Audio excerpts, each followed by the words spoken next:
Welcome to this episode of Kennedy Saves the World. And I was off saving another continent with Kat Timpf. And don't worry, Kat is going to join me this Friday for happy hour.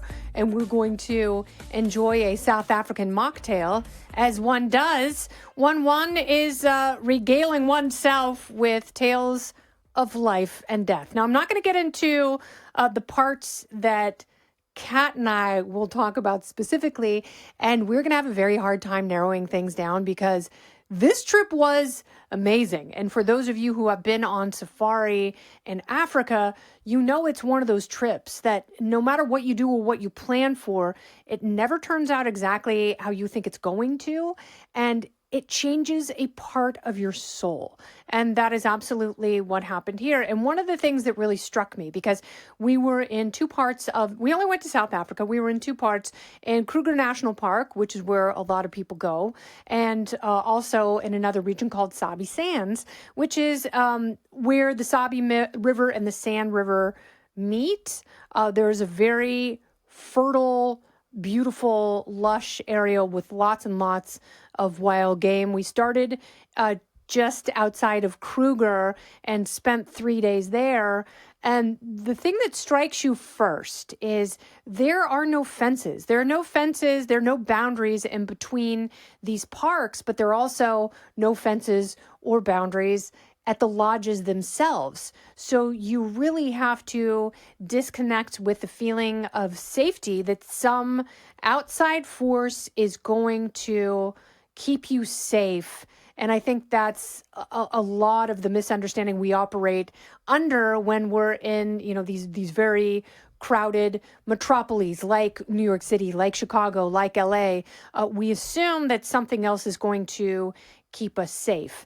And that does not exist. So what you have to do is you have to trust the wisdom and the experience of other people who work there, who see the stuff every single day, the guides and the trackers and the people who work in the various lodges, because that is their life's work. They live among the animals and they are conservationists at heart. And it's very important for them to protect the beauty and sort of the sacred circle of life that they operate in every single day. And you have to trust what they're telling you and you have to listen to them, because if you don't, you could die, because there are a lot of predators who don't necessarily eat meat, but they have no problem killing you.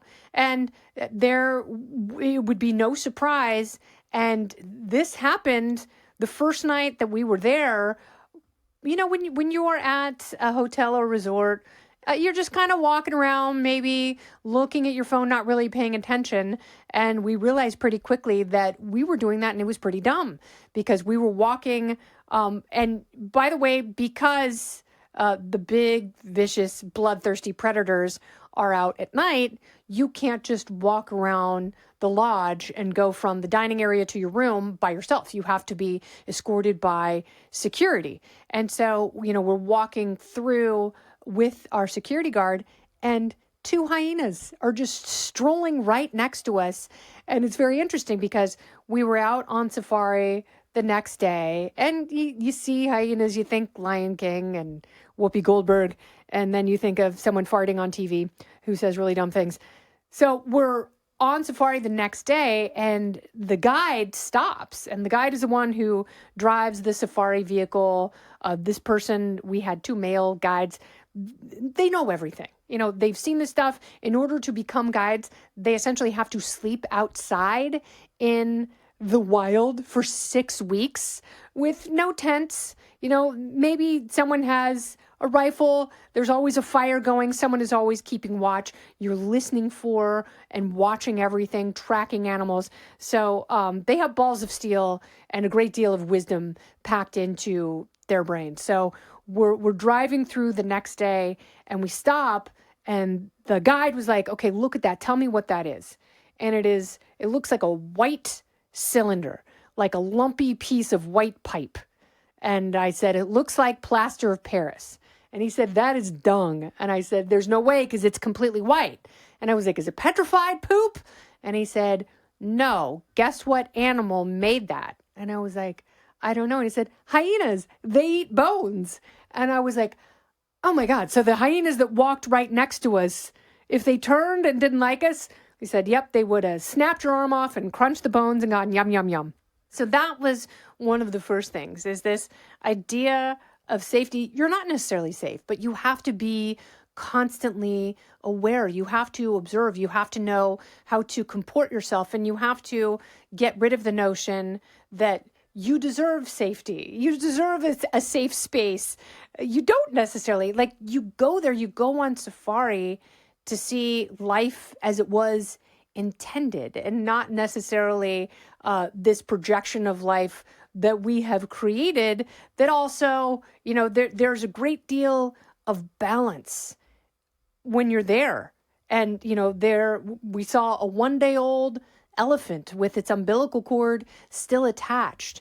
We saw different baby animals of every stripe. The elephant was adorable, but we also saw a very vulnerable giraffe and a tiny zebra. And we saw, the youngest white lion cub in the world. And I'll talk with Kat about this. There are only 5 white lions that exist on the entire planet, and they are all at this one game reserve, and we saw 3 of them. And it's really extraordinary, and it's hard to put that sort of thing into context. But, what you realize when you come up and you see hyenas, or you see a pack of wild dogs, which are also an incredibly endangered species, you look at them and they look like house cats. When you see a group of lions lying around, and that's what they do during the day. They sleep 18 hours a day. And so when you've got an entire pride of lions, including cubs and a mom and 2 males who happen to be brothers, they look like cats. Because people have pets, there's this overwhelming desire to go up and pet them. It's the weirdest thing. And we kept noticing it, whether it was the hyenas, the wild dogs, the leopards that we saw, which was another very rare and beautiful thing. But, you want to pet these things, but you don't, because if you were stupid enough to do that, you would die. Hell of a way to die, though. Hell of a way to die. And that's why you really, in addition to letting go of the idea that you deserve safety and safety will be there for you, you also have to learn how to manage your fear. And that is something that you realize is, stability is kind of contagious, and learning to stay still and learning to suppress your fear. One night in particular, our camp was surrounded by 4 different prides of lions who were up vocalizing / roaring at each other all night long. And you can't just go outside. You can't, it's like, I wanted to go and look at the stars with my little stargazer app. I wanted to see the Southern Cross. I wanted to see the rabbit on the moon, because it's not the man on the moon from the Southern Hemisphere. But you can't do that, because there's a very good chance you will get gored or trampled or eaten. So it's not necessarily worth it. But the trade-off is, if you've been, you totally understand. And, after watching Tiger King, and no, there are no tigers in Africa, but after you see that and you see all the Walmart meat that they were given, it's pretty incredible to watch lions hunting and to see their full bellies.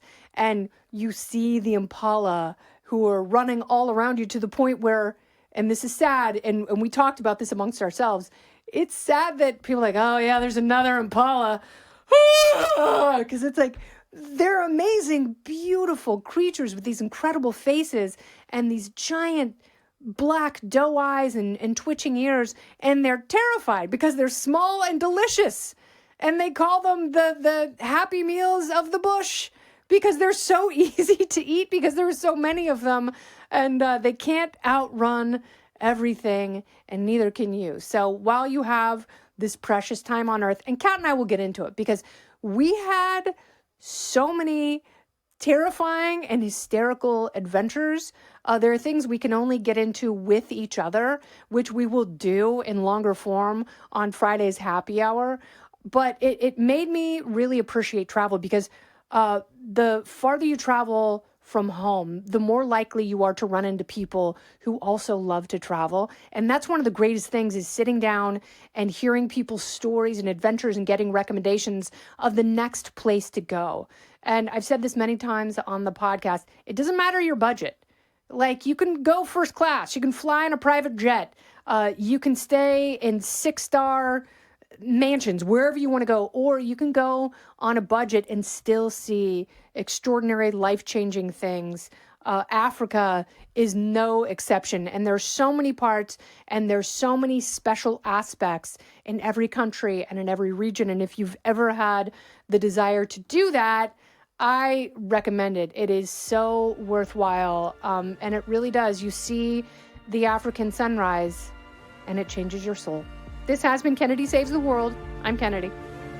Listen ad-free with a Fox News Podcast Plus subscription on Apple Podcasts, and Amazon Prime members can listen to this show ad-free on the Amazon Music app. Oh, go ahead and leave me a review while you're there. I'd love to hear what you have to say. You've been listening to Kennedy Saves the World on the Fox News Podcast Network.